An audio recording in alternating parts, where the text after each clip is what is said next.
Hello and welcome, and I'm going to share with you the 10 best ASA launch tames. So let's get into it. In at number 10 is the Raptor, and the Raptor is by far the creature which we have got the most about in terms of ASA. The first image we had of ASA was obviously from the Raptor, and that gave people really high expectations for the graphics of this game. And I would definitely say the graphics do look good in ASA, but most people obviously can't run it at the highest settings out there, but still those higher settings are available, so Wildcard wasn't lying to us, and the Raptor can look that good, even though sadly it doesn't have that kind of depth of field like you see in the picture. That's not really sadly, that would make the game significantly worse. But you know, they kind of dub it up a little bit for the photo as opposed to what it looks like in the actual game. But it still definitely looks very tip top in my opinion. And actually the Raptor attacks faster in ASA than in ASC. It's actually insane. This thing's been buffed even more. It's like the icon of ASA right now. And I think everyone should tame a Raptor in their ASA journey at some point, as Raptors are really convenient and their saddle was unlocked so early into the game. You really can't complain with one of these things. They deal a reasonable amount of damage, and albeit their weight and stamina isn't the best, they still have a wealth of abilities, and thank God they do not have that pouncing ability anymore where they can hold players down, as that was a little bit too OP. So I'm very thankful that Arc and Wildcard obviously removed that feature. But that still doesn't make the Raptor a worse creature to ride on. It just means this thing is a lot more balanced to its level, and also just to its size as a carnivore as well, as obviously it's not going to stack up to things like Rexes, at least most of the time, unless you have an absurdly high level Raptor, which doesn't usually happen considering how early on you tame these things, so you're not going to be going for a high level, but still a very worthy, useful tame. In at number 9 is the UT, and in my opinion, albeit the UT isn't as important as the Rex, but it is still an extremely useful creature, which especially if you're a beginner to Arc and a beginner to ASA as well, like all we are, but still if you're a beginner, like as in new to Arc, not as in you've just bought ASA, as most of us have just bought ASA as it hasn't been out for that long. If you're one of those people, the UT is going to be the creature for you for bosses, as it is going to make them so much easier, and you don't need to spend ages going through breeding and all of that to get a successful boss done. You can just easily tame a UT and a Daedon. The Daedon will heal up those creatures, and the UT will keep them buffed and keep them dealing even more damage and taking less damage back as well, which is always what you want in Arc. You want to be dealing the most amount of damage, and the boss to be dealing significantly less damage to your creatures than your creatures are dealing to the boss, as the boss is most certainly going to have more health than your creatures, as especially on official, you're not going to get your T-Rexes to have hundreds of thousands of health, and 50k is a push, especially even on single player, but it definitely can be done if you have a high enough level Rex. But we're not talking about Rexes, we're talking about UTs, and you don't need that obscenely high level Rex if you've got a UT at your disposal. Just use the Courage Roar in a boss, and then boom, instant higher success rates. Now, it is no lie that the Theiler is one of Arc's most useful creatures, and definitely one which you should tame at some point, like all of these creatures on the list as well. And obviously all of the creatures on the list, this is the best ASA launch tames after all. In terms of the Theiler's use and when you can expect to tame one of these things, this is more or less a mid to late game creature, albeit its saddle is unlocked in the late 40s I think, or in the 50s, it's around that level. You can always just search it in the engrams folder and then you can find it there. But yes, the Theiler is a tame which you're going to want at some point. They're just so useful. They do spawn in the redwoods, which is a little bit of a downside, and especially considering how much foliage is in ASA, it can be a little bit harder to spot these things than in normal Arc, so definitely be really careful in the redwoods, especially if you're a newcomer to the game. But once tamed, which can be done with a very simple trap and some tranks obviously, then you have yourself one of the best Arc creatures for travel and for combat as well. Sadly, they can't be let into bosses, so don't try and do that. They just simply won't go through into the arenas, but they're really great at traveling around the map, namely because they can climb pretty much any surface which you could think of. Albeit the terrain in ASA is somewhat jumbled at the moment, so you may not have the best of time, but especially on things like redwood trees and vertical surfaces and base pieces, you will have a perfect time with no issues at all, except terrain, obviously, you may have some issues. And also, they have a bleed ability as well, which is really, really great for any carnivore to have in Ark. That is just one of those things which you really, really want on a carnivore, as it will deal so much damage to whatever you're attacking. And the Deinonychus is a great example on normal Ark, as it isn't on ASA at the moment, and especially considering you can take that thing into bosses,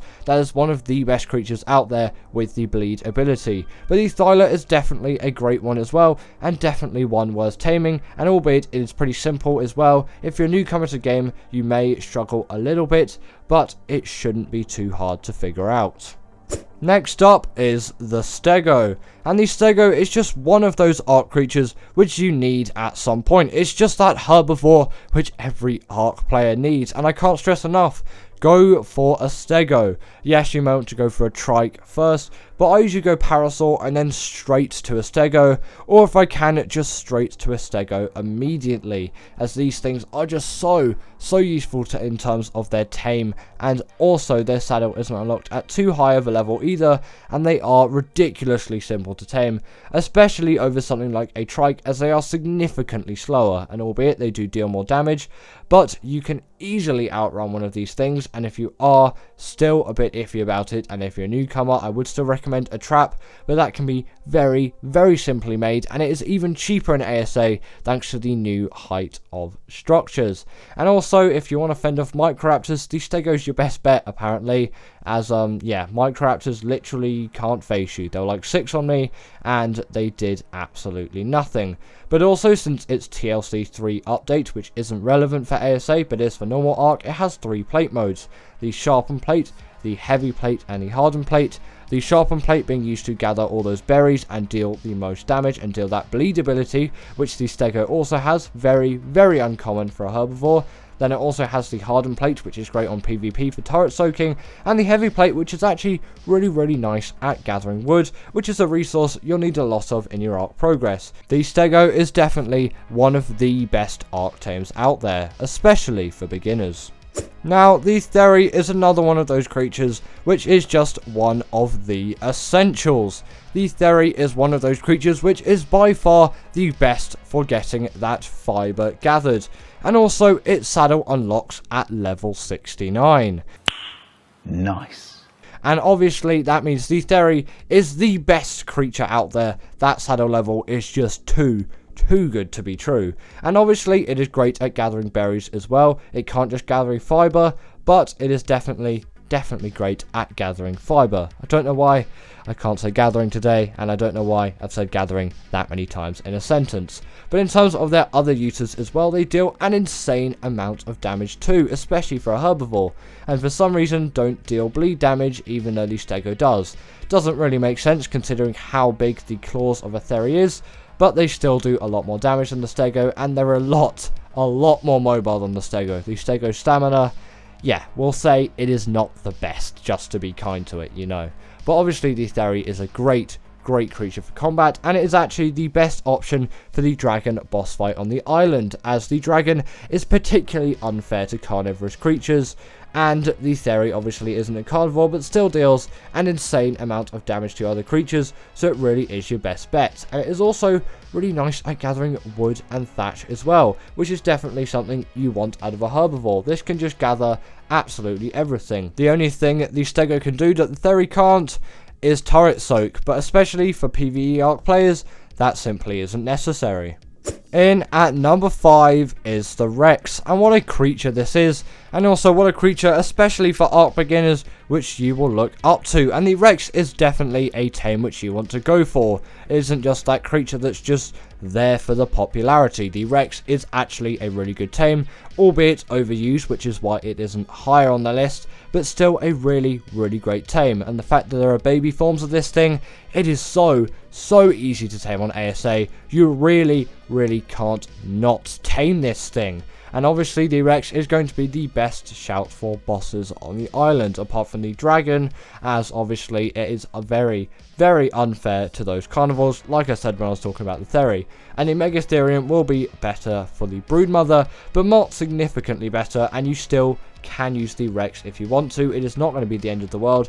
The same kind of goes for the Dragon, even though I would definitely steer away from that if you can, but sometimes obviously you can't, and that's just not what you have at the time, and you can easily make it by with Rexes as long as you're not doing Alpha. If you're doing Alpha, just don't even bother with Rexes, go for Theris. And I'm actually pretty sad at how easy the Rex is to tame in ASA, as it's seen as a creature of so much power, but the fact that it is one of the easiest tames in ASA, it's really sad to me, considering I started playing Ark absolutely ages ago, and the Rex was just like some of the coolest creatures in the game, and it's sad to kind of see the state of progression in ASA now. But obviously the Rex is still a great creature, and you should definitely go to tame it, especially if you're a newcomer, because these things are so easy to tame now. Next up is the Carno, and you also may be wondering, why is the Aloe not appeared on this list? And the Aloe is not going to appear on this list, but if you're an Aloe lover over a Carno lover, just pretend that I was talking about the Aloe in this position here. But I am a Carno lover at heart, and I don't really think the Aloe is too useful in terms of what the Carno can do as well. I'll just always go for the Carno and then just level up to a Rex, and albeit yes, the Aloe has other abilities and I'm not discounting it as a creature, I'll just go Carno and straight to Rex, and if I want a fast carnivore, I'll go for a Spino, and it is simple as that. I will usually skip out the Aloe. That's just the kind of person I am. You're free to disagree with me down below in the comments and tell me why I need to use the Aloe over the Carno, and that's fine, and your opinion is your opinion. In terms of the Carno though, these things are ridiculously easy to tame. Again, especially on ASA, they're even easier to tame now thanks to the baby counterparts, especially for the Aloe as well. They have the same thing, but the Carno in terms of its abilities is a very fast carnivore, a very quick carnivore, a very agile carnivore. It's very good in the movement department, albeit its weight isn't the best, but you're not going to be using that really. It's a combat tame, and it also deals bleed damage as well if you use its second headbutt ability, thanks to the TLC which it had at some point. And also you can just use a general normal attack as well. And also the Carno has a really nice funny model, as its arms are so tiny, they're laughably tiny. Actually, it just makes this creature even more funny and hilarious to use, and also it just really warms to me, this creature in general, as it is just one of those tames which I always look up on with so much nostalgia, and you're definitely not going to regret taming one, even if you're not high enough level to get the saddle yet. In at number 3 is the Baryonyx, and if you didn't know already, this is by far the best caving creature in the game, and caves are an essential part of any Ark player's journey, especially on the island, as they are where you're going to get the artifacts to do the bosses on islands, which I have spent so much time talking about in this video. And obviously you're going to need a creature to do that, as it is not the best to do it on foot, especially again if you're early to the game. It will make it so much more easy and convenient to do cave runs with the Barry, and the Barry will fit into pretty much any cave you can think of, apart from that one where you literally need to crouch. You're just going to have to do that one on foot, and you'll probably want to do that one later on in the game. But also, these things are great in the underwater caves as well, as the Barry is a great swimmer. They also do spawn in the swamp biome, which is a little bit of a downside, but that kind of does show why they are great swimmers. And also, on top of that as well, if you press left click in the water, they will do a spin attack. Sadly, this doesn't work on land, but in the water, it will stun creatures up to the size of a megalodon, which is very useful if you're trying to get a quick escape from all of those creatures. The Barry is definitely one of those creatures which you will really want, and it will really help you out in your art process, and it is really easy to tame.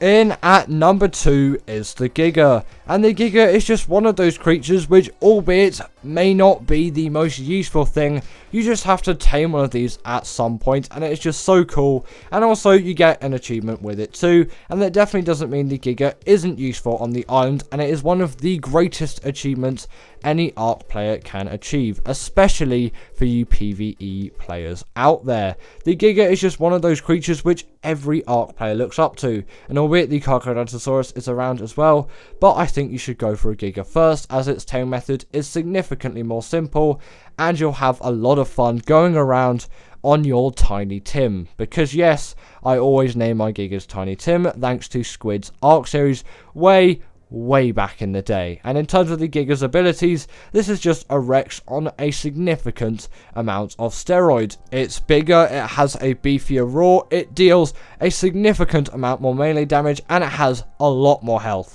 Albeit its stamina isn't as much, but you know, that doesn't really matter, right? And obviously it doesn't really scale well in terms of levels, but you don't need that. The Giga is an absolute powerhouse, which at some point you definitely should tame. In at number 1 is the Argy, and you can't really deny the Argy's absolute strength when it comes to Arc and just how useful this creature is. The Argy is just so good for so many things, and I don't really get why the Argy doesn't have an achievement attached to it like the Giga and the Rex, as it is just one of those creatures which every Arc player needs at some point, and it is such an achievement to get an Argy, especially because they are a flying creature, and trapping some of these things can actually be quite difficult compared to something like a Pteranodon, as you can't just simply bowler this thing.